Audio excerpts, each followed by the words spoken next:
The story begins with a boy named Kid. He is reading a children's book with his mother. It is the legend of Hanuman, the monkey-like deity who once swallowed the sun, mistaking it for mango. The story is fast-forwarded a few years. Kid performs in a monkey mask at an underground fight club. Despite his best efforts, Kid loses the fight. Tiger appears in the arena. He's the organizer here and announces the winners. Later, Kid asks his boss for more money for the show, but to raise the fee he needs to raise the level of the show. Kid buys information from a local teenager about the schedule of a business lady named Queeny. Soon, a local beggar, who is sitting at her table at a sidewalk cafe, pulls her wallet out of her purse. Miraculously cured of his ailment, the thief passes the purse on. A smooth chain of street thieves through a dozen hands brings the item to the customer, Kid. With the stolen wallet, Kid goes to the restaurant run by Queeny. After lying that he took it from the thieves, Man asks for a job instead of a cash reward. To prove that he's not afraid to get his hands dirty, he shows his palms. They're covered in burns. First, the manager breaks down, but then hires him as a dishwasher. In the kitchen, Kid meets Alfonso, the local peddler and Queenie's assistant. After work, the guy goes to the hot spots to go to a secret hideout that sells slingshots for a fee. Kid buys a revolver for rainy days. At work, while serving tea, Kid overhears Queeny talking to Alfonso as she prepares for a VIP party. Guy begs a peddler to hire him as a waiter at an event, but Alfonso says no. There will be very serious people. To recruit staff from just anyone, it won't work. To convince him, Kid offers to make money by betting on a fight club tournament. He admits that he will fight in a fixed match. Kid will win the first 2 rounds and will lay down in the third. In the evening, Alfonso arrives at the given address. The fight goes exactly as Kid says, so Alfonso hires him as a waiter at the party. In the process, Alfonso explains how to behave and who is who among the guests. Many influential businessmen and politicians are gathered in the hall. In addition, it turns out that the establishment is an elite brothel with girls of easy behavior from all over the world, and the most fashionable rooms are upstairs, where the golden elevator leads. After work, Alfonso and Kid walk down to the parking lot, where he shows off his unit, a modernized tuk-tuk capable of producing decent speeds. He drives Kid home. During the next shift, a waiter notices a foreigner next to a girl named Sita. His ring causes Kid to have a flashback attack from his childhood. A police squad tries to evict them, along with his mother and neighbors from the village. Unable to control his anger, Kid goes outside into the alley to the trash can. There he notices a stray dog, which he feeds with leftover food from the tank. Sita catches him in the act, having gone out for a smoke. The next few days are monotonous. Kid works as a waiter in a brothel, feeds and trains a dog during his breaks. Sometimes he works as a whipping boy in an underground ring, and in his spare time he practices shooting a revolver. When the time comes, Kid uses the dog to bring a gun through a hole in the fence. Because frame of the metal detector prevents him from carrying the gun through the door, Alfonso trusts to deliver vials with powder instead of champagne, which he himself carefully bargains. In a crowd of Sybaritic rich people, a waiter discovers Police Chief Rana. An earring in a scarred ear also triggers a flashback. Kid goes to the bathroom where he tries to regain his composure. He then adds detergent to the powder and gives this portion to Rana. The trail of angel dust makes the cop's nose bleed, forcing him to go to the bathroom to wash up. With the door carefully locked, Kid heads to the bathroom. Holding the revolver in his hand, he points the gun at the corrupt cop's head, saying that this is revenge for his mother. The cop intercepts the gun and hits the waiter with a vial of perfume. A shot is fired. The guests in the hall begin to run away in panic. In the bathroom, the great pissing contest is underway. Despite his experience in the UFC, Kid shrugs off a heavy and tall cop. Even the use of a tray and a tumble can't help Kid defeat his opponent. Barely knocking him out for a moment, the waiter crawls toward the barrel, but the wounded freak from the booth picks it up before he can. Grabbing his guest by the legs, Kid introduces him closer to the toilet bowl. The revolver also flies off in the same place. And then a cop pounces, whom the guy tries to strangle with a chain from the cistern. The fight continues. After smashing the sink with Kid's head, Rana pulls out his hidden knife and plunges it into his opponent's leg. When the cop takes Kid for a chokehold, he pulls out a knife and strikes back. At this point, security breaks in and forces him to retreat from the mission. Leaving through the emergency exit, Kid takes a running jump through the window, but it proves to be stronger. The guy is forced to make his way to the exit of the building, punching the guards along the way. After reaching a parking lot with a sleeping guard, the guy bandages the wound on his leg. Armed security is already coming down, and by some miracle, the guests from the hall, led by Alphonse, arrive much later. Kid steals his tuk-tuk for old time's sake, but notices Alphonse and stops to give him a ride. Colleagues in a brothel rush down the highway as a chase ensues. Pulling away from the the cars, Kid slams on the brakes to let the police motorcycles pass. Soon a helicopter joins the chase. That's at least 3 stars by GTA standards. Kid loops through the narrow streets trying to lose the tail, but suddenly he notices a girl in front of him and slows down. Just then, a police car crashes into the tuk-tuk. The wounded Kid sees Alfonso running away before the other cops arrive and knocks the guy out with a precision punch. Kid regains consciousness in a police car, handcuffed, but immediately resists arrest. He kicks the cops, takes one's gun, and then shoots the rest, calming the opponents. The prisoner kicks the lock with a bullet and jumps outside.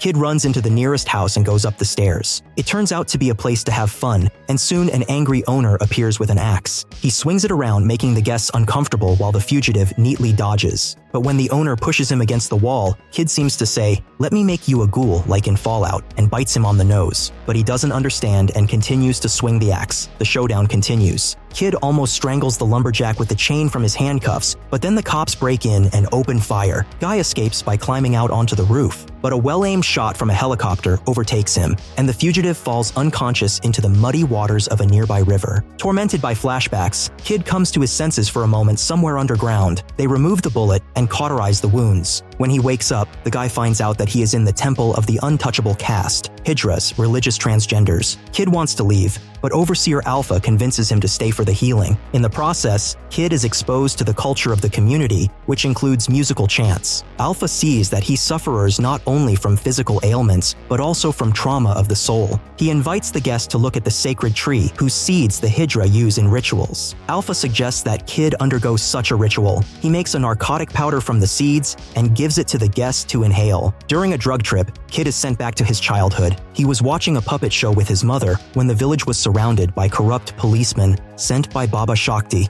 a religious sect leader. The corrupt cops start shooting, burning houses, and shooting down citizens to convince them to leave their home. Kid's mother hides him in the attic. From there, he sees Rana come in and try to force his mother, but she hits him with a knife, leaving a scar on his ear. The angry chief beats the woman, then sets her on fire. All of this in front of the kid. When the policeman leaves, the boy tries to save his mother by burning his hands to flesh. That's how he got the burns. After another traumatic experience, it was as if the kid went to a psychologist and worked through the problem. He begins to train at the temple, getting his hands full for his upcoming return to the underworld. A local drummer helps him understand what every trainer has long since explained: rhythm, rhythm, and more rhythm. Having found the tempo, Kid confidently gets into shape by practicing strength and endurance. Diwali, the Festival of Lights, begins. Just in time for the festival, the Baba Shakti party has won the elections. The Hydra community is being persecuted by Shakti supporters. Kid sees a battered member of the caste who shelters him. Realizing that delay will prolong the story, he returns to town. Alfonso, hiding from his colleagues, notices a poster about the monkey's return to the underground tournament. Not believing that the kid is back, he goes to an underground UFC tournament. Tiger happily announces a new fight, stirring up intrigue and rousing the crowd greedy for bread and circuses.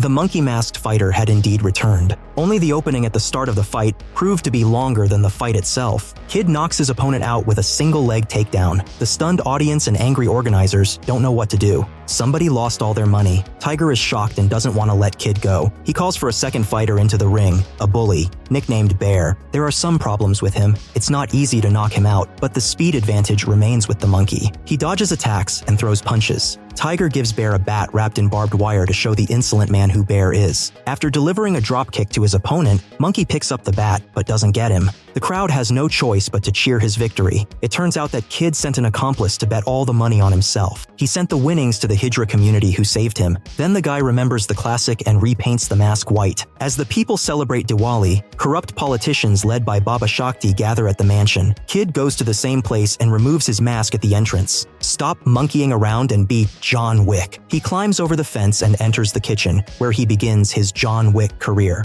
There, he is met by a friendly mob of security guards, who are ready to be kicked one by one. After killing everyone in his way, Kid puts a gas cylinder on the fire to make a barbecue. Grabbing a knife, the Avenger continues on his way. In the elevator, he makes it clear to two more guards that he's not to be trifled with. Guests in the hall hear a gas cylinder explode in the kitchen. Kid shows up from the elevator and fires a pre-packaged firework at Rana. While some of the guests scatter in panic and others are escorted out by bodyguards, Kid takes care of the security. While he is fighting with the guards, he notices that Rana is escaping on the golden elevator. To catch him, he has to take care of the guards first. which he does. As soon as the first group is over, the second group arrives in the elevator. Where to bury you all, Kid thinks. But then the Hydra warband, led by Alpha, comes to the aid. The chaos begins, during which dishes break and furniture breaks. And yet, Kid manages to fight on the bar counter. The bacchanal of bloodshed and brutality continues when the owner of the establishment shows up with a gun. She tries to shoot Kid, but a girl, Sita, comes to the aid. She knocks out the owner with a tray. The guy uses the same tray to cut off the owner's finger and rides up in the golden elevator. Upstairs, he is met by Rana. He calmly dodges his opponent's attacks and hits back with precision. Rana manages to knock him down, but this does not change the situation. A resurrected, pumped-up man looks better. After finally knocking down the corrupt cop, Kid beats him to death with a shoe thrown by one of the guests. Kid picks up the knife that Rana did not have time to use this time, and with the owner's severed finger, rides the elevator straight to Baba Shakti's penthouse. The religious guru and elected politician is waiting for him alone and begins the conversation from a distance. After rinsing his feet in the pool, the guru puts on slippers that emphasize his important status